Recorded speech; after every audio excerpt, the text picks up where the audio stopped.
Gracias, profesor González Morel, igualmente al doctor Mendoza, que ha dado la presentación, y en ustedes, a todas las personas ligadas a este doctorado, tanto desde el ámbito administrativo, de liderazgo, como a los participantes. Yo quiero hacer de este primer minuto de mi intervención una expresión de gratitud por esta posibilidad que me dan de poder compartir algunas reflexiones, algunas ideas con las que podemos o no podemos estar de acuerdo, pero que definitivamente de eso es que surge el derecho. Cada etapa de avance del derecho, cada etapa de evolución del derecho ha estado marcada siempre por un enfrentamiento mínimamente entre dos concepciones. Y esto que a veces está marcado por acontecimientos hito, se llega a esos acontecimientos hitos con debates a veces que surgen en la academia, que surgen entre dos posiciones, en la elaboración de una tesis de doctorado, en una situación que pueden hacer de lo social, que pueden hacer de lo económico. Así es que muy feliz de poder estar con ustedes y sobre todo en la Universidad Nacional de Asunción, con lo que para nosotros estar en la decana del Paraguay nos resulta una circunstancia muy motivadora, nos parece una gran oportunidad, y nuevamente mi expresión de gratitud y mi saludo aquí desde el Perú. Ya entrando a lo que viene a ser el tema que nos ha convocado, el tema de esta charla, de esta jornada, es justamente uno de aquellos temas que seguramente son tópicos bastante repetidos, porque si todos nos mencionamos como república, nuestro rótulo, la presentación de nuestros países es como república, es justamente porque la república pretende y busca eso, que es el control del poder. Cuando en la madrugada del 14 al 15 de mayo de 1811, Paraguay se convertía en república, justamente lo hacía porque lo que había logrado de manera simbólica, con distintos matices y distintas intensidades, es justamente ponerle límite al poder. Y eso es, en definitiva, el denominador común que tienen nuestras repúblicas en Latinoamérica, ¿no? En Latinoamérica todos, salvo en este caso Bolivia y Brasil, que vienen a ser circunstancias muy aparte. Bolivia, que se desprende del Perú, es el Alto Perú, y que todavía en el año 2025 cumplirá su bicentenario, y Brasil por las características tan particulares que le conocemos, ¿no? Esta conversión en imperio y este desarrollo de Pedro I, Pedro II, condiciones particulares, porque siguió unido a la Casa de Braganza. Pero, en definitiva, el resto de Latinoamérica, más o menos cumplimos años como república casi de manera similar. Y lo que hemos conseguido allí es el límite al poder, el control del poder, que es a su vez la razón de ser del derecho constitucional. El derecho constitucional, aquel documento, lo que hace es definitivamente frenar el poder, ponerle una barricada, ponerle una trinchera ante la posibilidad tan humana, tan natural, de que se presenten desbordes y excesos. Pero ¿qué tiene de novedoso o qué pretendemos nosotros añadir a todo lo que se ha dicho sobre el control del poder? Esta interrogante. Si sobre el control del poder en 200 años y monedas, esto constituye una evolución, constituye una revolución o constituye una involución. Y evidentemente vamos a tener la realidad, es decir, vamos a hacer un viaje a través del tiempo. Espero que sea por lo menos emocionante. Para mí siempre resulta apasionante el que un viaje a través del tiempo podamos recalar en nuestra situación actual para recién allí poder dar respuesta a la pregunta. Entonces, al doctor Ignacio, por favor, que nos está colaborando para compartir, si podemos presentar la imagen, muchísimas gracias, que pretende ser el punto de partida de estas reflexiones. El juicio a Phryné debe ser uno de aquellos acontecimientos en la Grecia antigua, uno de aquellos acontecimientos que queda marcado en lo jurídico, así como el juicio a Sócrates, por ejemplo, pero que tiene características muy particulares. Y una de ellas es la pintura de Jean-Léon Gérôme, que ha inmortalizado aquella famosa escena dada justamente en aquel proceso, según la cual Phryné era una hetaira que hoy lo podemos utilizar como sinónimo de prostituta, pero que en realidad era mucho más que una prostituta.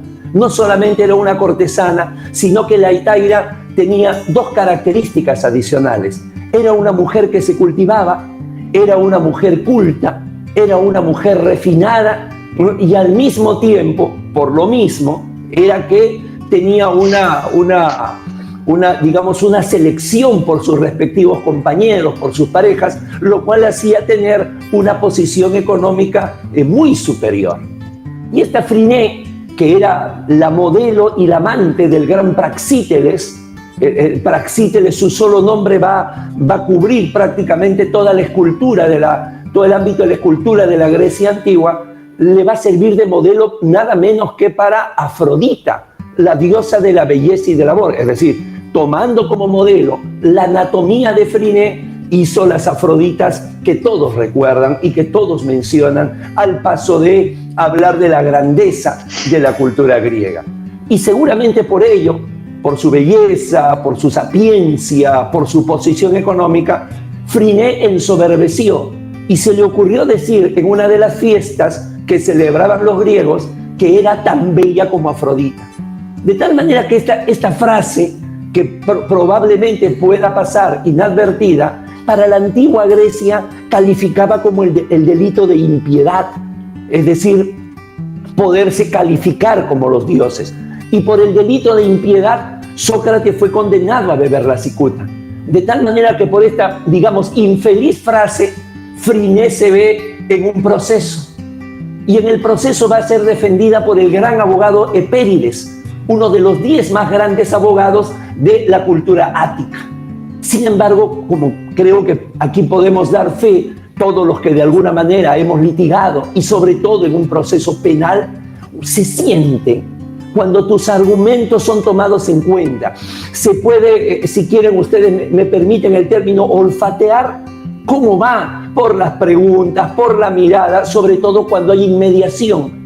¿Cómo va? No siempre hay una certeza, pero se puede advertir. Y claro, el gran abogado y orador Epérides sentía que el jurado no lograba persuadir, utilizando sus mejores armas, tanto retóricas como de conocimiento. Y entonces lo que le esperaba a Phryné era la pena de muerte. Ya en el último momento de su alocución, cuando veía prácticamente perdido por el gesto, por la tesitura, por la actitud de los magistrados, entonces Epérides, que aparece allí, no se le ocurrió mejor idea que acercarse a Phryné y arrancarle las vestiduras para mostrar su desnudez y entonces señalar, mirando a los magistrados, piedad por la belleza. Obviamente, luego del silencio y todo esto, que era una situación insólita, inédita, finalmente se dice que la historia termina cuando la absuelven por unanimidad. La gran pregunta acá, si bien es cierto, se logra el propósito, la gran pregunta acá es si a veces tenemos que recurrir a esas actitudes extremas. Es decir, si dentro de un Estado constitucional de derecho, ya extrapolando a nuestro tiempo, tenemos una serie de herramientas como nunca antes las hemos tenido. Tenemos la Constitución, tenemos la Convención Americana de Derechos Humanos con todas las herramientas. Es decir, no hablo solamente de ese documento firmado el 22 de noviembre de 1969 en San José de Costa Rica, con sus 82 artículos, los 32 primeros ligados a la parte material, al reconocimiento de derechos, y los otros 50 destinados al procedimiento. No, hablo de lo que se ha denominado el bloque de convencionalidad, es decir, las 426 sentencias que tiene, las 28 opiniones consultivas, los 2 protocolos adicionales y las 10 convenciones que van ahí sumando, la de la tortura, protección de la mujer, pena de muerte, discriminación y todo ello. Nunca antes hemos tenido tanto en nuestra caja de herramientas. Es más, nunca antes hemos tenido tanta información como la que tenemos ahora. En medio, inclusive, dentro de este frenesí, dentro de este extravío que se da en la participación de los medios de comunicación, muchas veces la notificación de una sentencia, de un auto, de una decisión, llega antes a la prensa, llega antes a aquella persona que no tiene que ver con el proceso que al propio interesado. A nuestros WhatsApps, con seguridad, van llegando leyes, van llegando decisiones en cualquier momento y casi en tiempo real. Y entonces, si es que de alguna manera, teniendo todo eso, a veces que acaso no tenemos que recurrir, como el abogado Epérides, para solucionar los temas, a actitudes, a recursos, a argumentos que nada tienen que ver con el derecho. Entonces la pregunta es si a esto es lo que hemos llegado después de 200 años. Y esa pregunta creo que la podemos contestar luego, ¿no? Al final, cuando terminemos este viaje por el tiempo del constitucionalismo. Por favor, doctor Ignacio, vamos lo primero para tratar de entender con la siguiente diapositiva, entender la pregunta, ¿no? Evolución, revolución, involución. ¿Qué queremos? Quisiera precisar los conceptos. Evolución siempre en un sentido positivo. Evolución siempre como un paso adelante. Evolución siempre entendido como un crecimiento. Revolución es un cambio, ¿no? Revolución, giro, vuelta. Ahora que muchas veces, sobre todo los que ya pasamos el medio siglo de vida, nos viene la añoranza, nos viene la nostalgia cuando muchas veces vemos un long play de los antiguos, aquellos de vinil, y claro, uno recién entiende, al menos en mi caso, porque decía 33 RPM, revoluciones por minutos, 33 vueltas en un minuto, y los más pequeños, 45 RPM. Y es que revolución es eso, revolución es giro, es vuelta. La revolución viene a ser un cambio intenso, pero con una gran incertidumbre. No se sabe si va a ser positivo o negativo. Claro, en el caso de las historias nos habla de la Revolución Francesa, la Revolución Rusa, la Revolución Industrial, y claro, son revoluciones que luego van a arrojar otra realidad, pero que realmente la calificación, si es positiva o negativa, se hace con posterioridad. En su momento es una incertidumbre. Y lo que ya también lo sugiere con su solo nombre, ¿no? La involución, que significa una marcha atrás, que significa un retroceso. Entonces, ¿qué es lo que ha pasado con el control del poder? Alguien podría decirme, oiga Guido, aquí tiene que haber habido necesariamente una evolución. Y eso es lo que nosotros tratamos de poner en cuestión. No es la voluntad de hacer un spoiler o de adelantar la respuesta, pero creo que viendo la realidad que vive Latinoamérica hoy, habría que analizar si realmente no nos asaltan acaso los mismos problemas de hace 200 años. Habría que ver, y por eso este viaje en el tiempo. Entonces, por favor, doctor Ignacio, le agradecemos su paciencia, su compromiso de poder acompañarnos. Este es el viaje en el tiempo. Siempre se intentó controlar el poder. Siempre. Lo que hoy día nosotros, creo que todos nuestros países por la pandemia, tienen los llamados estados de excepción, otros lo llaman estado de emergencia, estado de sitio, estado de calamidad. Era una situación que en la antigua Roma se conocía bajo el nombre de la dictadura en la república. O sea, era una república, había un senado, había 2 cónsules, pero cuando había una situación que desbordaba el orden interno, es decir, que en situaciones normales iba a ser muy difícil de poder afrontarla, como quiera ser un ataque por el sur de Italia que venía del África o del norte, las Galias. Entonces, cuando venía una situación, se hacía un paréntesis en la República y se establecía una dictadura de 6 meses. donde, ¿para qué? Para ya no estar debatiendo, deliberando las decisiones con el Senado, sino se daba este cargo de dictador bajo responsabilidad, porque después de los 6 meses tenía que rendir cuentas. Y muchas veces, cuando esto terminaba de manera exitosa, hay un licor que se bebe apenas se llega al poder. Y cuando ese licor se bebe apenas se llega al poder, embriaga de manera muy rápida. Y le puede pasar inclusive a las almas más nobles, y cómo no, a las demás. Y eso es lo que pasa con Julio César. Julio César significa el puente de la república al imperio. Entonces muchos podrían ver, si estamos hablando de la gran Roma, en la evolución que tiene, cómo es que pasó de una república, la república de Cicerón, la república de los Graco, cómo es que pasa a un imperio donde va a haber un Tiberio, donde va a haber un Calígula, donde se van a dar circunstancias en las cuales era un azar la persona que llegaba al poder. Entonces, cuando se dan este tipo de circunstancias, ¿no? Aquí es la primera gran demostración de que no siempre se buscó controlar el poder. Hay aquella tentación en la cual, si hay algo que a mí me favorece como ciudadano, que si a mí me favorece como grupo económico, dando una lectura del siglo XXI, entonces me interesa ese gobernante. Entonces no me interesa el límite al poder. Lo que interesa muchas veces es lo que a mí me conviene. Esto es muy importante. Una cosa es el discurso muchas veces que se tiene y otra cosa es la realidad. Hacia el año 2012 hay un libro del profesor estadounidense egresado de Harvard y de Yale, Mark Tanich, que se llama ¿Por qué importa la Constitución? Tiene un lenguaje desfachado, esos lenguajes que a veces da a aquellas personas que no tienen ya edad para ser políticamente correctos, para poder cuidarse, sino absolutamente dicen lo que piensan. Sencillamente desde la presentación, Tanich dice, están en un error, porque ustedes piensan que la Constitución lo más importante es los derechos fundamentales, y no es así. Lo más importante es la política, y lo demuestra a lo largo del libro.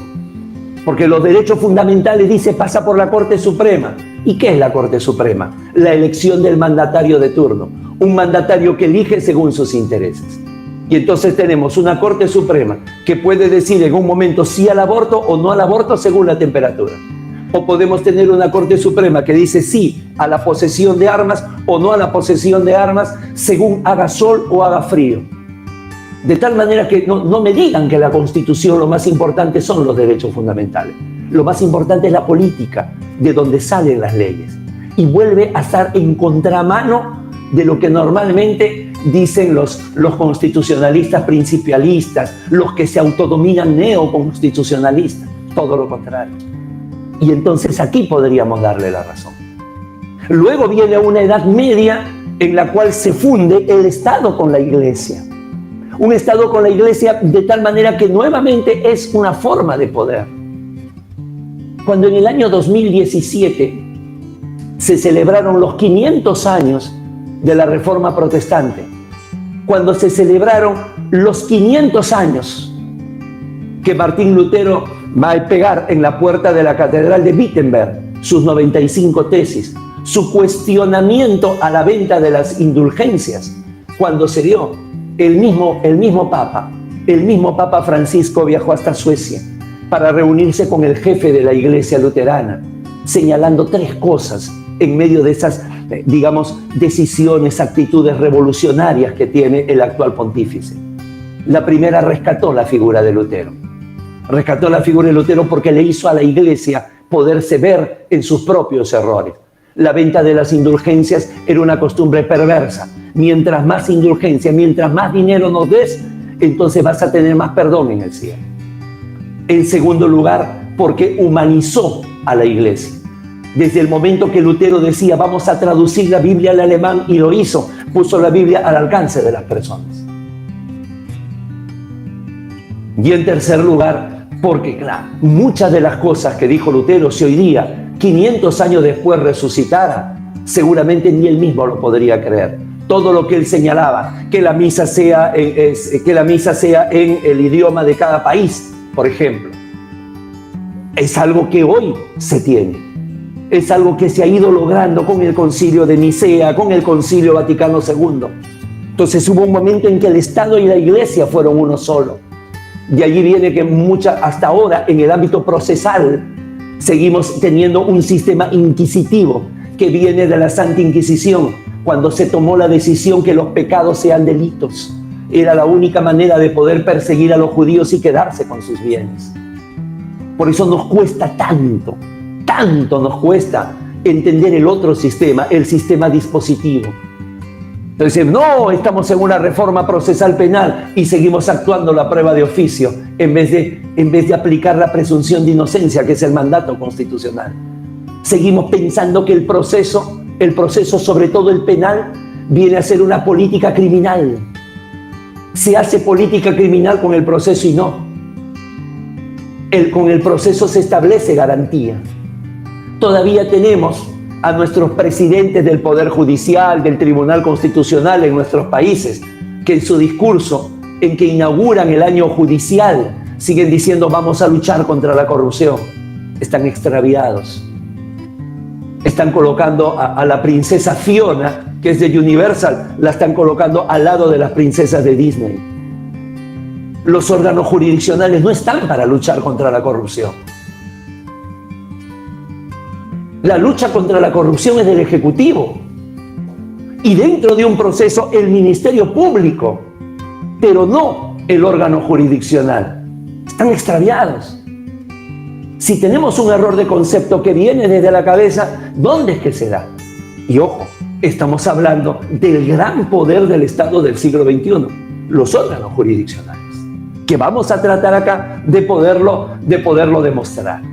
Y luego de ello, ya cuando se adviene el modernismo, ya cuando viene el racionalismo, ya cuando viene el humanismo, el renacimiento, la reforma, esa gran revolución silenciosa, ¿no?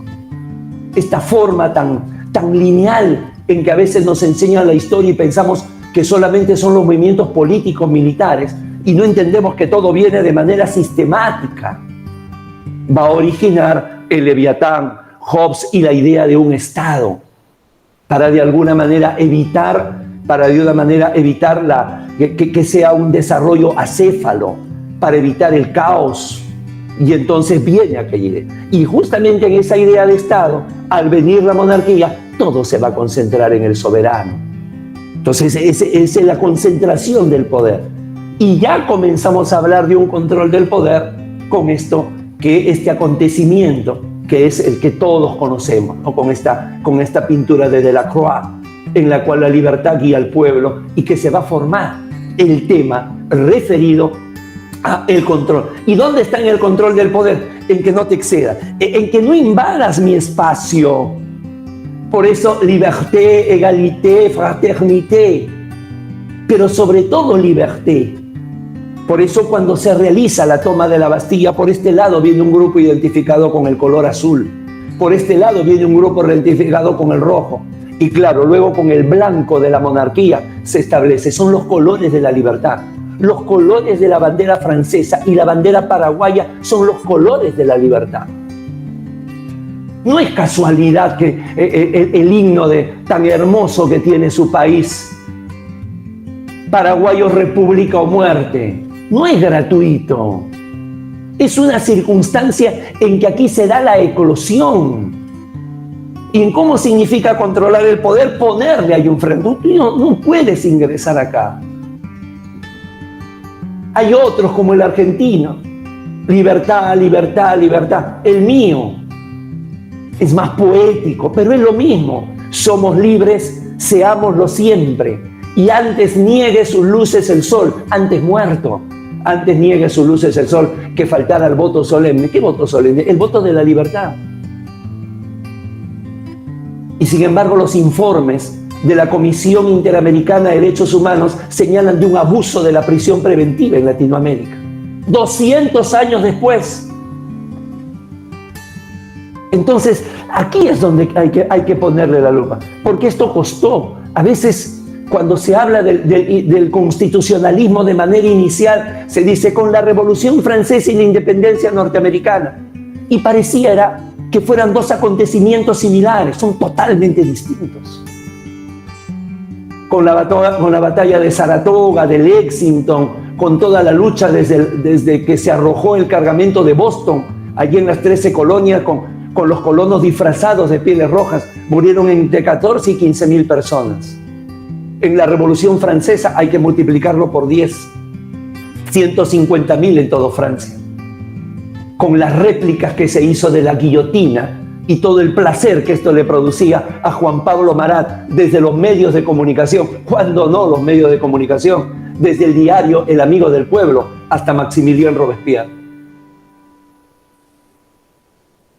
Entonces, son circunstancias en que alguien me puede decir, sí, pero Guido, es la efervescencia propia, esto sí, pero tú no puedes anunciar la libertad estableciendo esa persecución. Tú no puedes señalar en la Declaración de los Derechos del Hombre y del Ciudadano 17 artículos proclamando el límite al poder si finalmente desde el directorio, desde tu escaño como jacobino, lo que pedías era la muerte y la intolerancia para los que no pensaban como tú. Es una situación. Y esto de acá es un origen que se da al control del poder, pero un origen, por decirlo menos, accidentado. Doctor Ignacio, por favor, lo siguiente. Entonces, a partir de acá, podemos irnos, ¿no? Y tratar, doctores, con las diapositivas de poder oxigenar esto. Que hay dos momentos de control del poder. Uno es el momento del control del poder político, que ya sabemos, tiene su propio código, tiene su propio idioma. Cuando se habla del control político, es un control subjetivo, es un control que en su caja de herramientas encuentra oportunismo, encuentra conveniencia, encuentra mayorías. Y esto no en un sentido peyorativo, sino que es el código político. Y a ese no nos vamos a referir hoy, que también merecería merecería también toda una charla. Sino nos vamos a referir a este tipo de control, que es el control normativo, que está en los antípodas del control político. Es más bien objetivo, es más bien con razonabilidad cuando se trata de dar una norma y con proporcionalidad cuando se trata de dar una sanción. Y entonces ha pasado por tres momentos, ha pasado por tres capas. Es como si quisiéramos mantener controlado, y en un inicio el poder es sencillamente un charco que puede llegar a mojarnos, a estropearnos, y un charco con el cual alcanzamos con nuestra vista. Entonces es un primer plano, que va a ser el control de legalidad, que es el que surge inmediatamente después de la Revolución Francesa. La Revolución Francesa son 10 años exactitos, y en 1799, cuando se cumplía una década intensa y de sangre, viene el golpe de Estado del 18 de Brumario en el calendario francés, un calendario que se hizo con 10 meses de 30 días cada uno, buscando la igualdad hasta en eso. 10 meses de 30 días para eliminar las fiestas religiosas. Y entonces a partir de allí viene el golpe de Estado, que en realidad fue 9 de noviembre de 1799. Ese golpe de Estado del 18 de Brumario va a establecer el advenimiento de Napoleón, y con su genio la posibilidad de saber dónde tenía competencias y dónde no. Y donde no tenía competencias, entonces seleccionaba a los mejores. Si eso hicieran nuestros gobernantes, seleccionaba a los mejores, y al seleccionar a los mejores seleccionó a los decemviros que hicieron el Código Civil francés de 1804, de tanta influencia, en Chile con Andrés Bello, en Argentina con Vélez Arfield, y ahí a todos nuestros países. Viene el control de la legalidad. Sin embargo, más adelante parece que advertimos que el charco no era tan pequeño, que ese charco que era el poder podía venir desde más allá y por lo tanto podía venir con más fuerza. Entonces ya no nos alcanzaba estar en el primer nivel. Tuvimos que subir las escaleras y estar ya en el segundo piso. Y desde el segundo piso ya podíamos verlo y a partir de ahí controlarlo. Y ahí viene el llamado control de constitucionalidad, que son como todo en el derecho de orígenes tan accidentados como los vamos a ver. ¿Cómo surge esto? No es que alguien haya pensado, mira, además del control de legalidad, sería bueno un control de... No es así. El derecho, las instituciones del derecho surgen por reacción. Hay muchas formas, pero a mí me parece que son tres las principales en las cuales van surgiendo las ciencias, va surgiendo el conocimiento. Una de ellas es la inspiración. Esto de Newton, de estar supuestamente tomando una siesta bajo la solera y la sombra de un árbol, y cae una manzana y tener aquello de ¿y por qué cae? ¿Y por qué no va arriba? Eso no ocurre ni todos los días, ni tampoco ocurre con el 1% de las personas, producto de una genialidad. Otra forma es aquello que nace producto de una insaciable forma de ver las cosas, de siempre buscar lo mejor. Lo de Steve Jobs, por ejemplo. Cuando todo el mundo celebraba el BlackBerry y todo, él les da una noticia que frena un poco la celebración. Para el próximo año, estas teclas que están acá no las quiero ver, tienen que estar dentro. Y la tercera es cómo aparece el derecho. El derecho aparece por contraposición, porque hay un exceso, entonces hay que regular lo contrario a ese exceso, que es justamente esto que viene. Y viene el control de constitucionalidad, y ya vamos a aterrizar en él. Y cuando nos damos cuenta que a pesar de tener una constitución que siempre se imaginó como aquel estatuto, como aquel reglamento de convivencia, también podía tener extravíos. No es que el poder constituyente esté formado por hijos de Juan Pablo II y la Madre Teresa de Calcuta, no. También son personas que van a llegar con un interés, que van a llegar con un propósito y muchas veces hasta con una consigna. Si no, no tendrían sentido las reelecciones presidenciales, que a veces son interminables. Y estas largas dictaduras que Paraguay y Perú saben mucho. Entonces, ¿dónde viene? A raíz del ejemplo de lo que pasó en la Segunda Guerra Mundial, luego de los juicios de Nuremberg, luego de la Asamblea General de la ONU, entonces recién viene aquella idea que va a establecer con referencia a tener una convención interna. Y viene el denominado control de convencionalidad, que como bien ustedes saben, no surge en 1969. No hay la idea de hacer un control de convencionalidad. Es algo posterior, es de un nacimiento pretoriano, es de un nacimiento jurisprudencial. Hasta el nombre.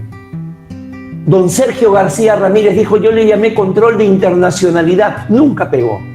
Hasta que luego me di cuenta que si había control de constitucionalidad con la Constitución, esto podía llamarlo control de convencionalidad, y ahí quedó el nombre. Lo hizo en un voto singular, y luego la Corte, en Almonacid Arellano versus Chile, dice, este es una especie de control. Y luego dice, no, este es un control de convencionalidad, y quedó. Pero del cual todavía no sé qué sensaciones tendrán ustedes. A mí me deja que no es uniforme, no tiene, digamos, la característica de control que deba tenerse, ¿no? Por diferentes factores. Bien, doctor Ignacio, por favor, ya teniendo todo esto, los invito a que podamos desglosar uno por uno. Comencemos con el control de legalidad. Tiene varias expresiones. El primero de ellos es el recurso extraordinario de casación. Aquel que ustedes tienen para el proceso civil, en algún momento era el gran control. Recordemos por favor, que el recurso de casación aparece en 1790 en Francia. Sí, no hay un error. 1790 en Francia. Ustedes me van a decir, oye Guido, en Francia estaba la efervescencia de la Revolución Francesa. Claro, porque fue una revolución antimonárquica, fue una revolución antifeudal contra los nobles, es una revolución anticlerical, no había superado aquel maridaje entre el clero y el Estado, y va a ser una revolución antijudicial. Porque claro, los jueces pertenecían al monarca. Aquí en el Perú hubo el virreinato del Perú, que con el virreinato de México se llamó Nueva España, sea por la cercanía que tenían, que tienen toda una cara para el Atlántico, fue uno de los más importantes, ¿no? Para algunos no. Aquí el Perú, por el oro, por la plata, por diferentes razones lo consideran el más importante de América Española. Me parece que no hay que ser tan entusiastas, habría que también contar al virreinato de Nueva España. Pero aquí, el órgano que encargado de la justicia se llamaba la Real Audiencia, porque los jueces oían, eran oidores, pero tenía real audiencia porque pertenecía al monarca. Tanto así que para los grandes procesos era presidida por el virrey. Entonces la justicia era parte del poder ejecutivo, si se quiere llamar poder ejecutivo. De ahí viene que no siempre se habló de tres poderes, se habló de dos, el ejecutivo y el legislativo, porque dentro del ejecutivo estaba el órgano jurisdiccional. De ahí viene que hasta el día de hoy, para mí, puedo estar equivocado, de manera equívoca seguimos llamando administración de justicia. No puede ser administración de justicia, porque el órgano administrador es el ejecutivo. En todo caso, el Ministerio de Justicia haría administración de justicia, pero no el Poder Judicial. Pero nos queda esa nomenclatura. Además, porque la administración tiene que ver con un carácter ejecutivo. Es decir, hacen si quieren ustedes, una suerte de administración política, que viene a decir, es decir, te quito a ti, ¿no? Tú que tienes grandes ingresos, tus impuestos, y los doy a los que menos tienen. Ese tipo de administración no es lo que se da a nivel jurisdiccional. A nivel jurisdiccional te da lo que corresponde, aquella definición que ha quedado grabada en piedra desde el derecho romano, ¿no? Es dar a cada uno lo que le corresponde. Es justicia conmutativa, no justicia distributiva. La justicia distributiva es la que hace el Ejecutivo. Una muestra de que todavía, insisto, seguimos, puedo estar equivocado, pero es lo que me indica la historia, que definitivamente es lo que se llama administración de justicia. Entonces fue una revolución contra los jueces. Y entonces, claro, dentro del imperio de la legalidad se decía primera instancia, segunda instancia, muy bien, pero una de las partes decía en la segunda instancia, no me han aplicado correctamente la ley, no me han interpretado correctamente la ley, me han inaplicado la ley. Perfecto, se podía presentar el recurso de casación, que ya no era dentro del órgano jurisdiccional, porque había una desconfianza, había un recelo en los jueces. Y entonces la Gran Asamblea va a crear una institución aparte, como un ente autónomo, para que revise la decisión de los jueces. Por eso es que la casación no es instancia. Instancia tenía que haber pertenecido al mismo Poder Judicial.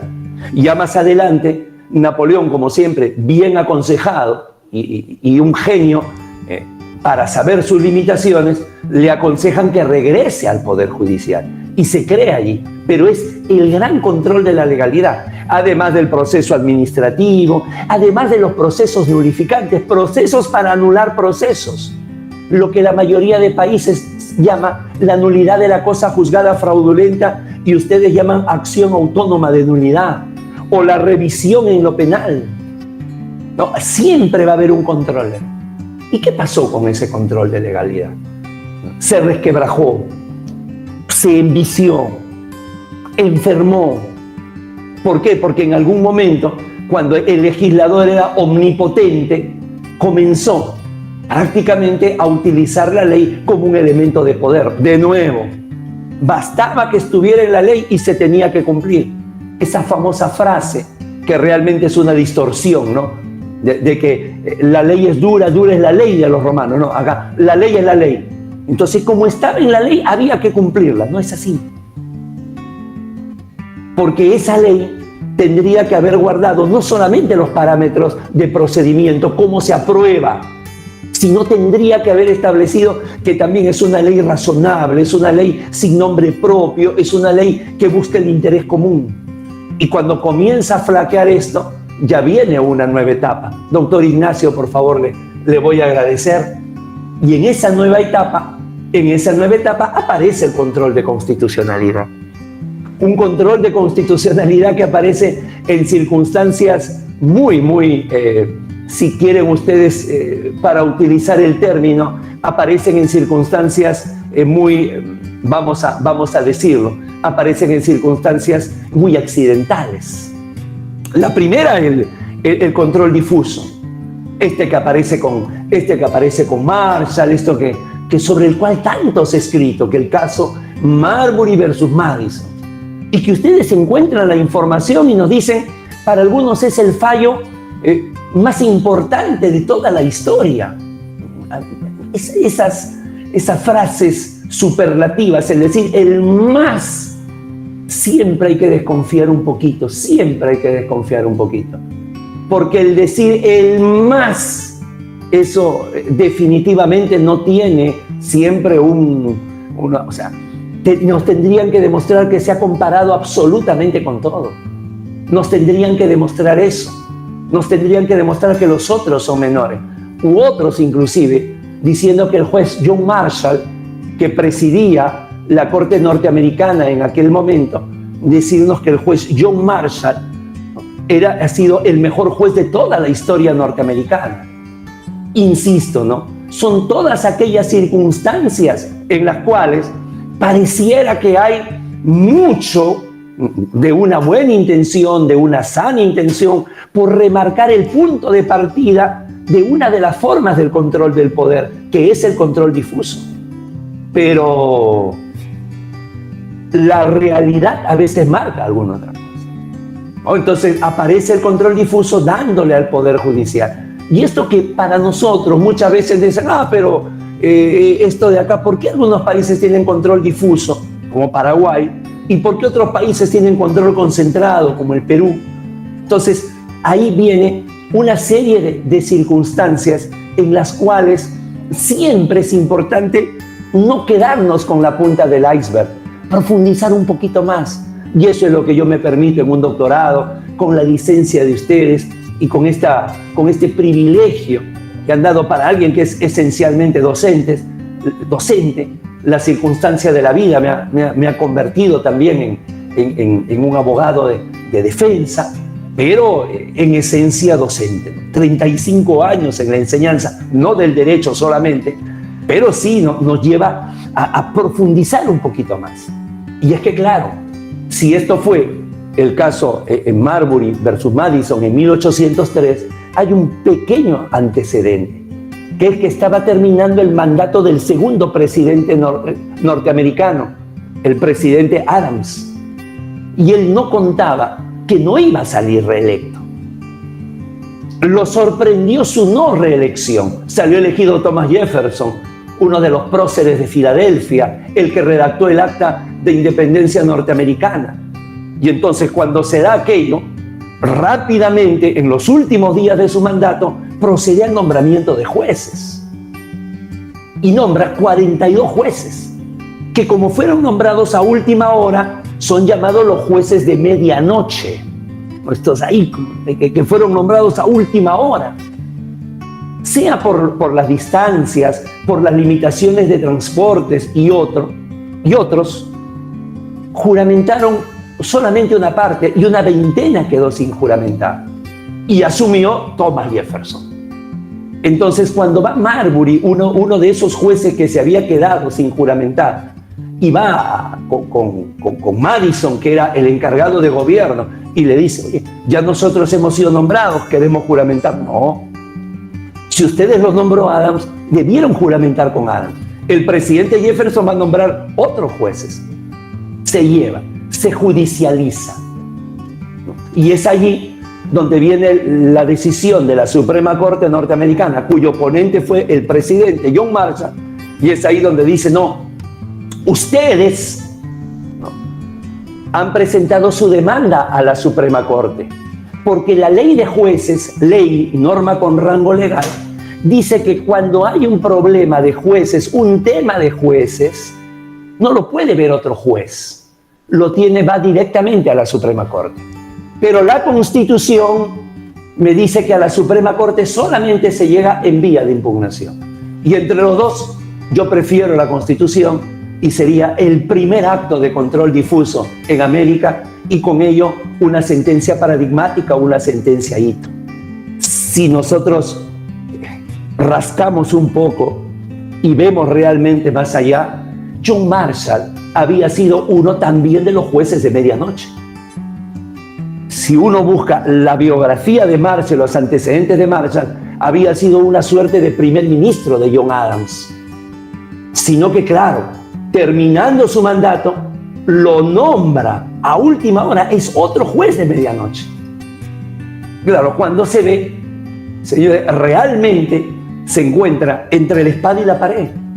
Es decir, si él le daba la razón a los jueces diciéndole, sí, vengan, juramenten con el presidente Jefferson, le iban a decir, tú has fallado a favor de ellos porque tú eres también un juez de medianoche, y podían poner en cuestión su cargo. Por el contrario, si fallaba en contra, entonces a él le iban a decir, oye, tú que eres como nosotros, nos has traicionado. Declarando fundada o infundada la demanda, iba a ser atacado. Y encontró esto de acá, que habría sido una válvula de escape, que habría sido un tema de, ¿y cómo salgo de esto? Acá la ley dice esto y la Constitución es improcedente. Y señalando improcedente, hizo una gambeta, como el puntero de ustedes, Romero, y con ello, a partir de allí, se sacó el problema de encima. De tal manera que a esto que muchas veces se ve como un acto de genialidad, puede haber sido el resultado de una pusilanimidad. ¿Qué será? Entonces, pero aparece este tema. Fíjense ustedes, nuevamente, debemos, creo yo, que aterrizar en lo que realmente se da en el día a día. Esto de querer temas épicos, muchas veces pueden ser, en algún momento de la etapa, digamos, pueden servir al que se está iniciando, lo hace enamorarse del derecho, toma paradigma, es fantástico. Pero ya llegado a un nivel, desarrollar un elemento crítico, no necesariamente negativo, porque siempre va a dar un resultado importante. Aquí en el Perú hace unas semanas hemos celebrado los 200 años de independencia. Y aquí en el Perú los historiadores están divididos entre sanmartinianos y bolivarianos. San Martín, que vino desde Argentina y Chile, la corriente libertadora del sur, y Simón Bolívar, que vino de Venezuela, Colombia, Ecuador, la llamada Gran Colombia por el norte. Están divididos, separados. La mayoría se inclina por San Martín, ¿no? Que era un hombre ponderado, sin ambiciones, que no se quiso nombrar presidente, se nombró protector. Hicieron pública, con motivo del bicentenario, una biografía escrita por un historiador argentino, donde señala que San Martín se define él mismo como un ilustre cornudo, porque había descubierto el engaño que durante su ausencia, sus prolongadas ausencias, había sufrido de su cónyuge, que luego va a morir prematuramente. Entonces la pregunta es, esto de que San Martín, el gran libertador don José de San Martín, se autorrotule como cornudo y aparezca en la historia, ¿acaso no lo engrandece? En el sentido de que lo humaniza. ¿Acaso no lo bajamos más bien de la pared para poner como que justamente al ser tan humano como nosotros, el sufrir vicisitudes y el tener grandes triunfos también, como todo en la vida, ¿acaso no engrandece más su hazaña? Entonces, esto de acá, el origen del control difuso se debe tener en cuenta, porque además se hace un control difuso porque se confía en los jueces. ¿Por qué se dice cualquiera de los jueces que hay puede realizar el control difuso? Se advierte que en la ley hay una inconstitucionalidad, porque se tiene confianza en su capacidad, porque se tiene confianza en su imparcialidad. Por eso es que se llama poder contramayoritario. Esto no le gusta a algunos constitucionalistas. El Ejecutivo y el Legislativo son poderes mayoritarios y de alguna manera se mueven según puedan tener una respuesta en la gente. El órgano jurisdiccional no, porque además es técnico. Y entonces allí viene. Caso distinto es lo que pasa en Europa, donde, señores, va a haber en determinados países, obviamente no en Inglaterra, una desconfianza en los jueces. Jueces que, como los ha denominado algún jurista, ¿no?, los ha denominado jueces líquidos. El líquido toma la forma del recipiente que lo contiene. Entonces, jueces líquidos son aquellos jueces que se van adecuando, van tomando la posición del gobierno de turno. Y entonces, claro, cuando viene Kelsen en la Asamblea Constituyente que da la Constitución Austriaca de 1920, señores, hay que ver, o sea, se dice, se menciona como si Austria estuviera bajo, ¿no?, Austria estuviera ahí en Viena, la capital de la música, hubiera resucitado a tantos genios y estuvieran tocando música clásica, y no es así. Austria venía de perder la Primera Guerra Mundial al lado de Alemania y se llamaba el Imperio Austrohúngaro. Justamente el asesinato de uno de sus monarquías es lo que el asesinato a manos de Gavrilo Princip es lo que provoca la Primera Guerra Mundial. No es la causa, es el pretexto.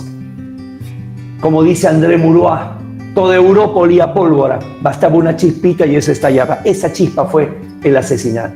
Entonces Austria se había juntado con Hungría buscando su salida al mar. Eran países mediterráneos sin salida al mar. Y lo habían apostado todo. Y había visto cómo los jueces habían dejado pasar una serie de leyes que eran contrarias a la Constitución, pero siempre las inconstitucionalidades vienen con disfraz. Siempre las inconstitucionalidades vienen maquilladas. Siempre. Mientras la ley es una norma precisa, completa, detallista, la Constitución no. La Constitución por naturaleza es una norma declarativa, una norma imprecisa, una norma incompleta. Entonces aprovecha para, no, esto de acá, no, es que la verdad se interpreta así. Y ya sabemos, en el derecho hay muchos que podrían participar en las Olimpiadas en gimnasia, porque hacen verdaderas acrobacias interpretativas y al final terminan, sobre todo en nuestros días, haciendo decir a la Constitución algo que no dice. Y entonces Kelsen no confiaba en los jueces. Por eso su positivismo en su concepción. Acá está lo escrito. Esto es lo que me da seguridad jurídica, porque si no, vamos a tener tantas constituciones como jueces tenemos, porque cada uno lo va a interpretar. Razón no le faltaba, probablemente con algo de exageración para darle fuerza a su argumento, pero razón no le faltaba. Razón no le faltaba. Y entonces él dice, un juez, además de ello, no va a decir desconfiamos, pero va a decir, además un juez que está viendo una indemnización por accidentes de tránsito, está metido en su caso, confía que las leyes son constitucionales. Hay una presunción de constitucionalidad. Tiene que ser una inconstitucionalidad muy grosera para que la advierta. Entonces es un control imperfecto. Vamos a crear un órgano que se dedique solo a ello, el Tribunal Constitucional. ¿Quién fue su presidente? Vamos a ver si no era desconfiado. ¡Él! Y ahí viene luego el debate con Carl Schmitt. Se debate que, claro, a Carl Schmitt, como solemos hacer hasta nuestros días, ¿no?, se le ha estigmatizado. Primero sí simpatizaba con los nazis y después fue perseguido y no se toma en cuenta eso. No, es el nazi. Hay autores, ¿no?, con esa irresponsabilidad, ¿no? Hay autores, el jurista nazi. Y después hablan de derechos fundamentales y presunción de inocencia, ¿no? El jurista nazi. Bueno, ahí viene el debate. Y entonces Kelsen decía, vamos a crear la jurisdicción constitucional. Y Schmitt lo mataba de inicio. No puede haber jurisdicción constitucional. Como que no puede haber. Como que jurisdicción constitucional. ¿Acaso la Constitución es justiciable? ¿Acaso la Constitución es que se va a poner en debate? No existe ni siquiera la palabra. Y viene y crea el control concentrado.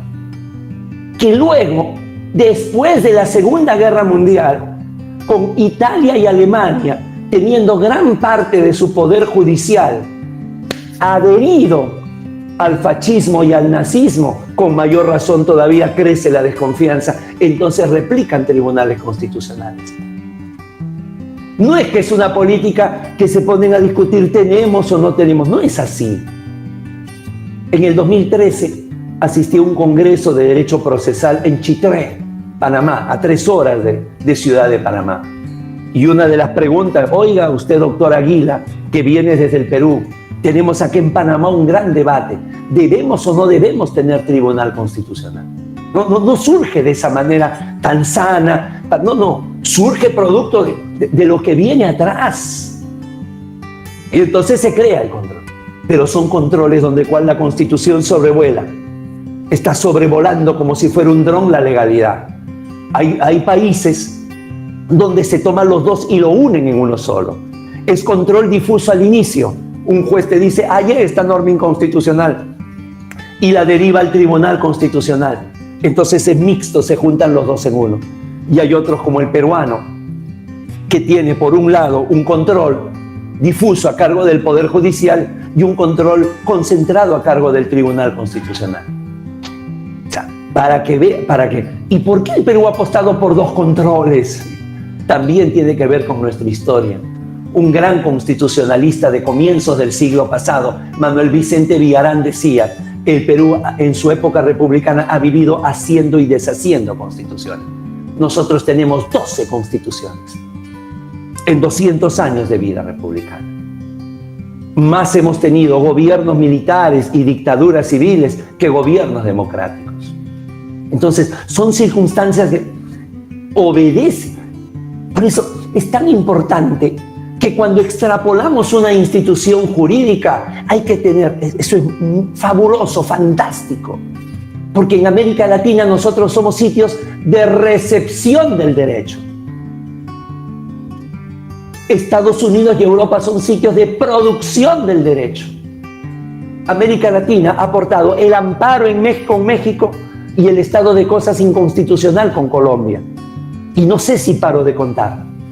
Entonces, cuando extrapolamos, mira esto. Muchas veces se realizan pasantías. En mi país hay mucho. Se realizan pasantías. Es decir, van funcionarios a otros países para poder ver cómo funciona. Por ejemplo, el nuevo sistema procesal penal. Creo yo que sirve de muy poco. Porque no es cuestión de ver. Es una cuestión realmente de hacerlo. Y cuando se hace, cada país tiene su propia realidad. Al menos no tiene, repito, en mi concepto, no tiene la trascendencia que debiera tener una pasantía. Porque cada país es que lo aplica según su presupuesto, según su idiosincrasia, según la política que siga su Estado. Y entonces, sin embargo, ¿qué pasó con este control de constitucionalidad? Doctor Pane, por favor. Siempre agradeciendo esta compañía que me hace. Que, señores, luego hay un punto de inflexión donde se advirtieron que por más que hay un control de legalidad y un control de constitucionalidad, seguía entrando agua al Titanic. Oye, pero... Y, señor, claro, hay un punto de inflexión. Hay un punto de inflexión primero para toda la historia. El punto de inflexión en la historia es la Segunda Guerra Mundial. Hace unos días, exactamente hace una semana, el sábado anterior, se conmemoraron, son cosas distintas, no había nada que celebrar, se conmemoraron los 20 años del ataque a las Torres Gemelas. Para muchos significa el inicio de una nueva etapa en la historia, como lo fue la escritura, la caída del Imperio Romano Occidente, la caída del Imperio Bizantino, para algunos. Sin embargo, claro, dentro de un mundo globalizado, el que ataquen a la primera potencia del mundo con sus propios elementos en una arquitectura icónica a la capital del mundo, a Nueva York, seguramente tiene esa trascendencia.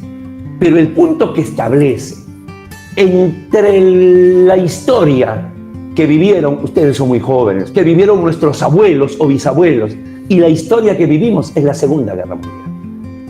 Y tras la Segunda Guerra Mundial, jurídicamente esto, los llamados juicios de Nuremberg. Los llamados juicios de Nuremberg, que deben ser, señores, uno de los acontecimientos históricos cercanos en el tiempo que más controversias desatan. Pero que me permitan, una de las cosas, me permitan acá, por favor, un pie de página. Como lo sabe el doctor González Morel, nosotros tenemos un canal en YouTube. Un canal en YouTube que se llama Tribuna Constitucional, donde abordamos todos estos temas en programas cortos. Y en 2 entregas abordamos los juicios de Nuremberg. No hay. Tenemos 520 vídeos colgados allí. No hay ninguno de los 520 programas que tenga comentarios tan controvertidos como los juicios de Nuremberg. Y es que, claro, tú lo puedes ver con 2 catalejos totalmente distintos. Si tú lo ves con el catalejo de que se hizo justicia con el holocausto nazi, un holocausto nunca antes visto, un holocausto cuyos vídeos mostraron lo que pasó en Treblinka, en Sobibor, en Auschwitz, lo que se hicieron experimentos humanos en ese sentido, si los vemos con ojos procesales, debe ser uno de los procesos históricos donde al lado del proceso penal a Jesucristo, el proceso a Sócrates, al lado del proceso a Juana de Arco y al lado del proceso a Galileo Galilei, debe ser el proceso con las mayores irregularidades, con una diferencia: fue en el siglo XX. Los otros estamos hablando desde antes de Cristo, años del amanecer de nuestra era, hasta, señores, temas del medioevo, límite con la edad moderna. Desde el momento que los jueces, los 4, el presidente inglés, el vicepresidente norteamericano, un francés y un ruso. Es decir, desde el momento que están juzgando vencedores, desde ese momento el proceso es viciado. Ante la muerte de los grandes jerarcas nazis se habían suicidado. Hitler, Goebbels, Himmler, habían optado por el suicidio. El único que quedaba, la única, además del peón, la única pieza importante que quedaba en el tablero era Hermann Göring, el mariscal del aire, el gordo Göring. Señores, altivo durante todo el proceso, señalando que el proceso estaba viciado. De poco o nada le sirvió. Ya sabemos, cuando vio que ya definitivamente era tema, lo condenan a muerte. Él pedía una sola condición: que sea fusilado, no ahorcado. Soy mariscal del aire, señor, soy militar. Máteme, perfecto, si lo han decidido, pero mátenme fusilado. Cuando no lo aceptaron, entonces inteligentemente comenzó a hacerse querer por el guardia de celda. Lo estableció como, lo trae un trato de hijo, le dio su valioso reloj y consiguió la pastilla de cianuro que finalmente, terminó también por suicidarse. Esto queda tan emblemático, ¿no? Que es los jerarcas, termina por suicidarse. Pero los juicios de Nuremberg es, señores, una situación que, claro, la literatura que llega a nosotros es lo que siempre llega en la historia. Y lo que siempre llega en la historia es la versión de los vencedores, que, señores, son execrables. Es increíble cómo todavía haya gente que niegue esto, el negacionismo. El tema está que se mira a un solo lado. Y, por ejemplo, no se recuerda lo mismo con Hiroshima y Nagasaki. Entonces, hay circunstancias que definitivamente esto significa un punto de quiebre. Porque a partir de acá te dicen: oye, ¿cuál era la defensa de los alemanes? Eso está en mi ley, la superioridad de la raza aria. Esto está en mi norma, la teoría del espacio vital. Esto de acá está en mi constitución.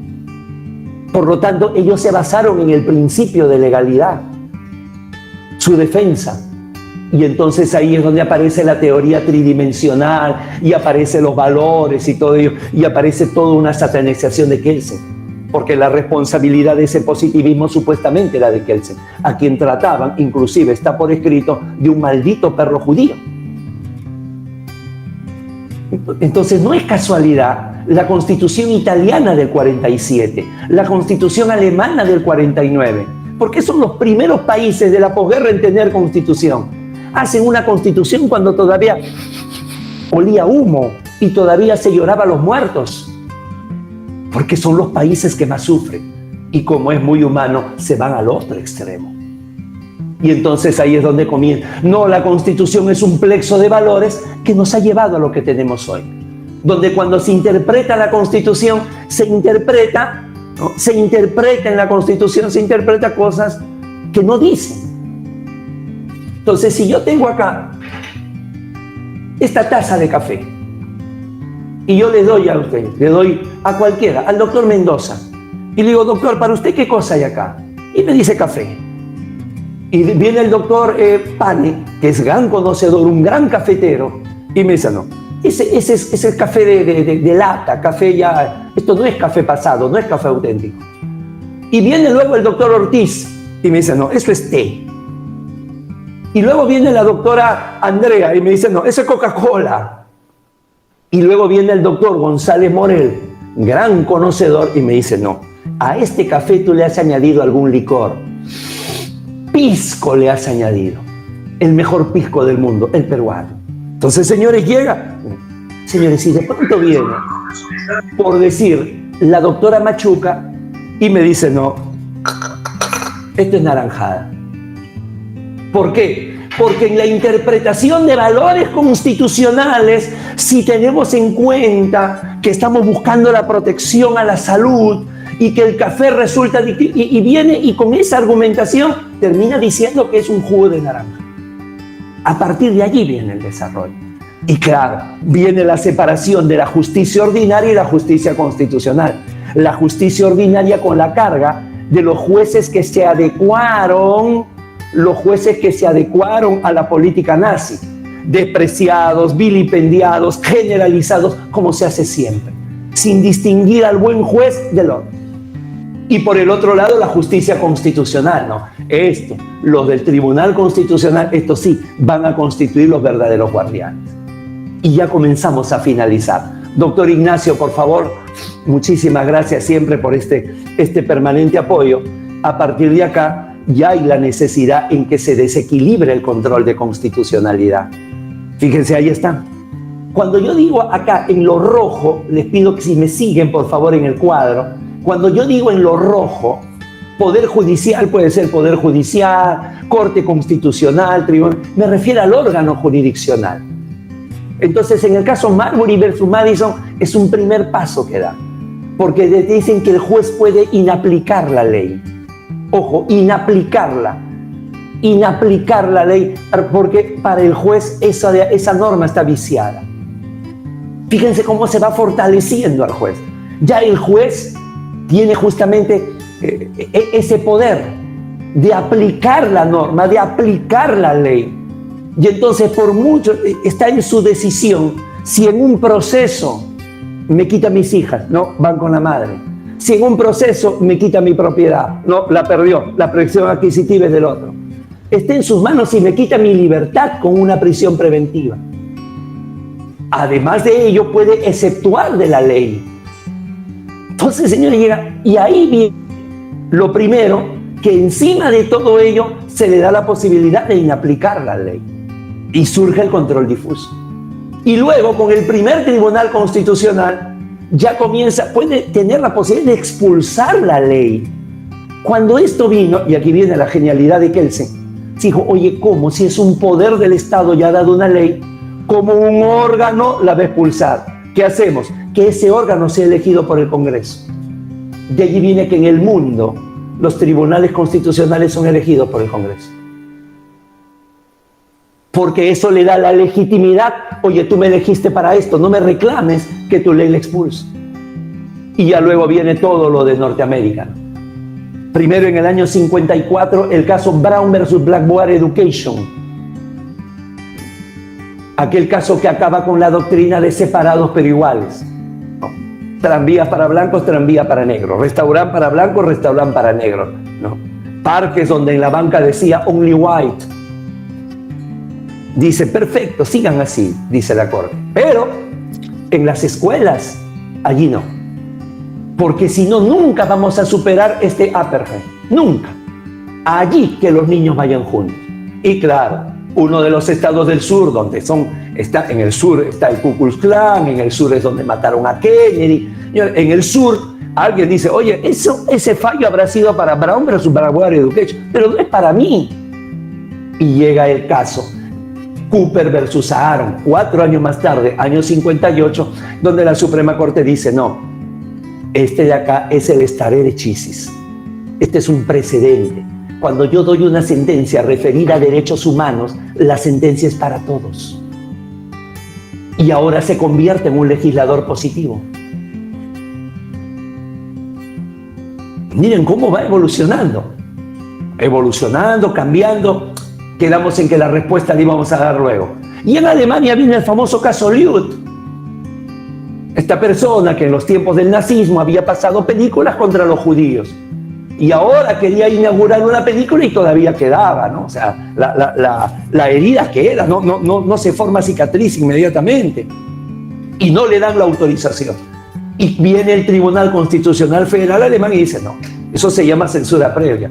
No, espere que en el nazismo, no, estamos hablando de esta película. Y viene ya la doctrina del Drittwirkung, la doctrina del efecto horizontal de los derechos fundamentales. Es decir, los derechos fundamentales ya no le pido solamente al Estado, sino le pido también al particular. Y entonces a partir de allí viene, y señores, se va a desarrollar la posibilidad inclusive, no solamente de declarar la inconstitucionalidad de una ley y expulsarla, sino que a veces esa ley, si es que la expulsa de manera inmediata, según el Tribunal Constitucional, va a ser peor. Se va a decir, hoy este es el doctorado de la universidad más antigua de Paraguay. Estas son las conferencias internacionales sabatinas. Es obligatorio, doctor, que usted tenga un iPhone. No, yo no tengo un iPhone. Yo tengo mi Galaxy. No, doctor. La Constitución dice que tengo un iPhone. No lo tengo. Entonces, ¿qué dice el Tribunal Constitucional Federal alemán? Es inconstitucional y debo expulsarlo. Eso es lo que dice. Pero luego dice, un momento, mientras le llegue el iPhone o mientras Alcoyma quiere ir al iPhone, el martes sí, entonces, por más que la norma sea inconstitucional, se mantiene acá hasta el día martes. Porque si no, ¿cómo se va a comunicar con el doctor González Morel si no es por WhatsApp para hacer algunas coordinaciones internas? Y entonces, ¿qué determina? Que siendo la norma inconstitucional, no le expulsan. A eso se llama la vacatio sentenciae. Y exhorta al legislativo a traer el iPhone. Exhorta al legislativo a hacer una ley bajo determinados parámetros. Entonces se convierte en legislador propositivo. Miren ustedes cómo va creciendo. Y por último, ya el caso del magisterio de Bolívar, la sentencia 599 del año 97, donde la Corte Constitucional de Colombia crea la figura del estado de cosas inconstitucional. Había una demanda de los profesores del estado de Bolívar, y el tribunal dice, pero esto no solamente le corresponde a estos profesores, le corresponde a los profesores del eje cafetero, de Pasto, de Bogotá. Entonces dice, cuando vengan con sus demandas, esto va a colapsar. Por lo tanto, aquí lo que está haciendo el Estado es vulnerar los derechos de todos los profesores. Y entonces, a la sentencia dice, declaro el estado de cosas inconstitucional y extiende a partes que no participaron en el proceso. Entonces ya tenemos a un ejecutivo, a un poder jurisdiccional que no solamente legisla, sino que además dicta políticas públicas. Muchas veces, y esto lo decimos en nuestro canal, muchas veces nos dicen, oye Guido, pero eso está bien. Mira cómo se ha dictado la política pública para el deshacinamiento penitenciario. Mira cómo se ha dictado el estado de cosas inconstitucional para que se proteja a los enfermos de SIDA. Es fantástico. Seguro, señor. La finalidad es maravillosa. Por eso es que normalmente es aplaudida. El tema es la forma. Guido, la forma importa mucho.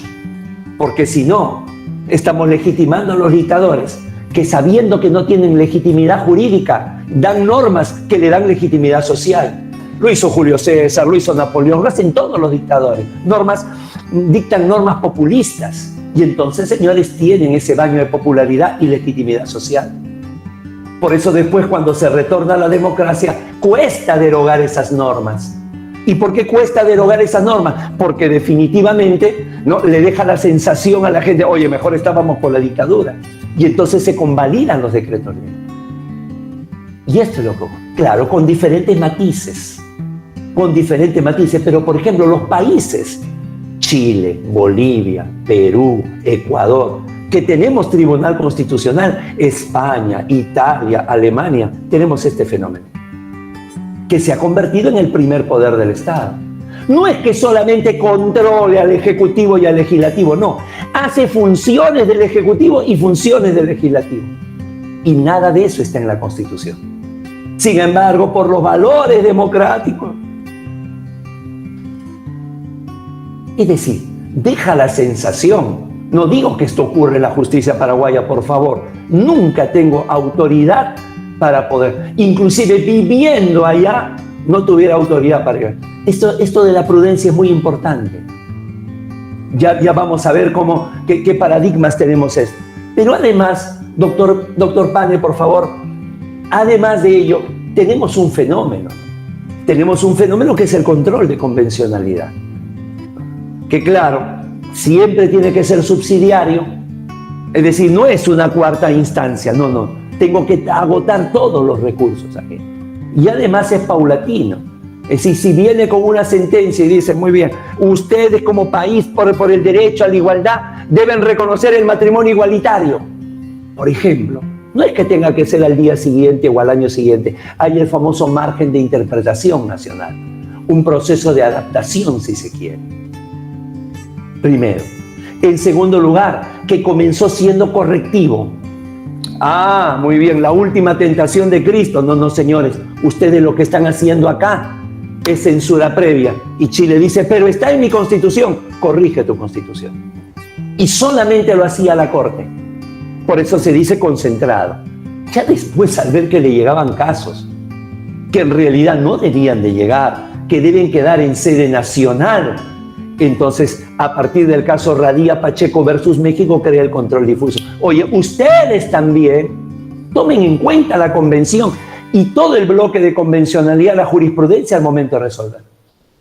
Y finalmente tienen el llamado control preventivo, que lo dan en el caso Hellman versus Uruguay, la segunda sentencia, en la cual le dicen, oye, ¿sabes qué? Todo aquel que tenga una cuota de poder debe realizar un control de convencionalidad que lo hace. Estamos muy lejos. Eso es quimérico. No hay una cultura del control de convencionalidad. No se conoce la convención, menos su jurisprudencia. Tanto es así que no se conoce, que si ustedes me preguntan, oye Guido, ¿y cuál es el derecho fundamental más vulnerado de todas las 426 sentencias? El derecho de acceso a la justicia y el debido proceso. Más que desapariciones forzadas, más que discriminación, más que explotación, más que eso. Y claro, y Guido, ya, con este control, si lo vamos consolidando, no tanto. También hay unos factores. Seguimos con la misma norma de hace 52 años. Fue una norma que se creó cuando si no toda, gran parte de América vivía en dictaduras. Con ese propósito se crea. Cuando Centroamérica era un polvorín, y luego, claro, en sus primeros años va a estar Videla, Machera, Galtieri en Argentina, Stroessner con ustedes, Velasco y Morales Bermúdez conmigo, Pinochet en Chile, García Meza en Bolivia. No es que todos se va haciendo de manera gradual, pero ya pareciera que los procedimientos no calzan. 12 años, si yo hoy presento mi denuncia ante la comisión debe estar resolviendo la Corte con estos estándares el año 2033. 12 años, 5 para la admisión de la comisión, 5 para que la comisión lo presente a la Corte y 2 que la Corte resuelve. Hay una dilación extrema. La pregunta es si acaso no podríamos presentar directamente a la Corte, que ya tienen sus parámetros, ya saben cuándo algo procede o no procede. La comisión muchas veces se ha vuelto una predominancia de ideologías, muchas ONGs. Y las ONG, señores, no están solventadas con las limosnas de cada domingo en la iglesia, ¿no? Que por cierto se han suspendido por la pandemia. Están solventadas con algún interés. Y entonces muchas veces se discute el orden en que va. Oye, ¿por qué lo que yo presenté hace 4 años no va y este que presenté hace 2 meses va? Entonces, y ahí están nuestros controles, como toda obra humana defectuosa. Y ahora sí, entramos al epílogo. Doctor Ignacio, por favor, ante este escenario, no es que solamente se pueda dar esta situación que decimos, sino que han aparecido. No es que solamente vamos a controlar el poder del Ejecutivo, del Legislativo, el jurisdiccional, cuando se desborden, cuando se excedan. No, han aparecido poderes que no están regulados. O sea, con todo lo que tenemos, y vuelvo a los primeros minutos de mi charla, nunca antes tuvimos tantos instrumentos legales como tenemos ahora. Tenemos la caja de herramientas, lo tenemos todo. El sueño de los que tenemos una afición por lo mecánico, digamos, por reparar autos antiguos, tenemos todo. Y sin embargo ahora aparecen poderes no regulados. Es decir, aparecen situaciones que la caja de herramientas no soluciona. Y estos poderes estuvieron siempre, ¿eh? Siempre. No es que aparecieron. Lo que ocurre es que hoy día son evidentes. A esto, señores, en una obra, una obrita, delgadita, lo leemos, señores, en un par de horas y algo más. Poderes salvajes de Luigi Ferrajoli. Ya está la edición desde el 2011, está en español, probablemente la hayan leído. Está traducida por Perfecto Andrés Ibáñez. Y ahí viene la prudencia que le decía, ¿no? Los poderes salvajes, la crisis de la democracia italiana. O sea, no se atreve a generalizar. Lo que yo digo tengo sustrato en lo que yo vivo en el día a día. Ese es el ambiente que yo respiro. Probablemente pueda ser distinto, pero eso tiene diversos matices. Señores, ¿qué dice Ferrajoli? A propósito de Silvio Berlusconi, ¿no? Los poderes. ¿Por qué llama poderes salvajes? ¿Por qué utiliza la frase aristotélica de poderes salvajes? ¿Por qué poderes salvajes? Muy bien. Son poderes salvajes porque son poderes que están sueltos. Mientras en la Constitución tenemos pesos y contrapesos, ¿quién te controla? El poder político. El poder político de aquellos que sin estar en el poder tienen influencia. ¿Quién te controla? El poder mediático. Esto que ven allí. Por eso se ha desarrollado el lawfare. Doctor, si me acompaña, por favor, el lawfare, que es con distinta intensidad lo que se da en toda Latinoamérica. Fíjense cómo se ha caído el caso Lavallato en Brasil. No, va a quedar impune, sí, pero no queda impune por una responsabilidad de que alguien quede impune porque fue un proceso mal llevado, porque un juez Sergio Moro se enamoró del mismo y un juez de Curitiba quiso conocer un caso que era federal y además lo hizo con toda la efervescencia política. Tanto así que fue ministro de Justicia del presidente Bolsonaro. Se cayó todo, porque el Supremo Tribunal Federal alemán advirtió que fue un juez parcializado. Estos jueces que les gusta salir en medios de comunicación, cuando la norma te dice, oye, explícalo todo en tu sentencia, que salga en medio de comunicación el presidente que tenga que hablar de casos administrativos. No, pero eso, te venden la idea. Es un caso de interés nacional. No, señor. Lo que pasa en Bolivia con la expresidenta, claro, como asumió el poder tras la salida de Evo, Hay que meterla. Ha intentado suicidarse por las condiciones indignas en las que está. Producto de la salida de Evo Morales, hubo movimientos en todo Bolivia. Murieron 37 personas. Ella es la responsable, acaban de denunciarla por genocidio.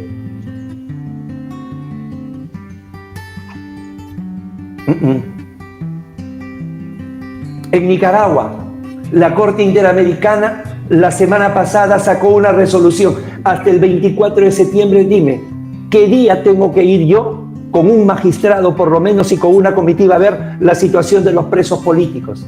Desde que se convocó elecciones para noviembre de este año, todo aquel que se presenta y va a estar contra Daniel Ortega, que sería por su cuarto mandato consecutivo, quinto porque también estuvo en los 80, señores, ¿está preso o está perseguido?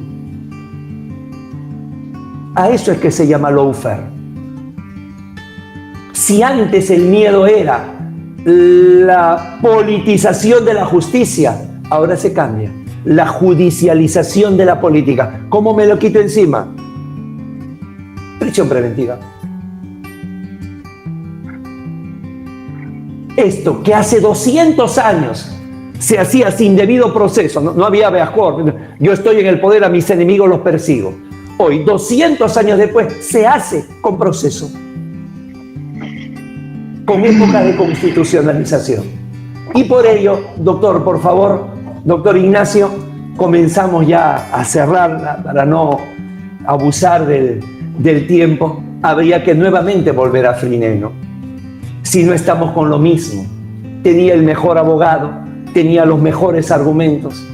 Se sabe que no lo dijo jamás por faltar el respeto, creerse Afrodita. Soy tan bella como Afrodita. Una frase, si quieren, infeliz. ¿Le iba a costar la vida? Y entonces tuvo que, teniendo todas las herramientas, tuvo que recurrir a algo que definitivamente no es del derecho. Y pedir eso, ¿no? Piedad por la belleza. Para que recién ahí, al contemplar, los jueces que la juzgaban, los del Areópago, puedan decir, así tiene razón, es tan bella como Afrodita, y absolverla, ¿no?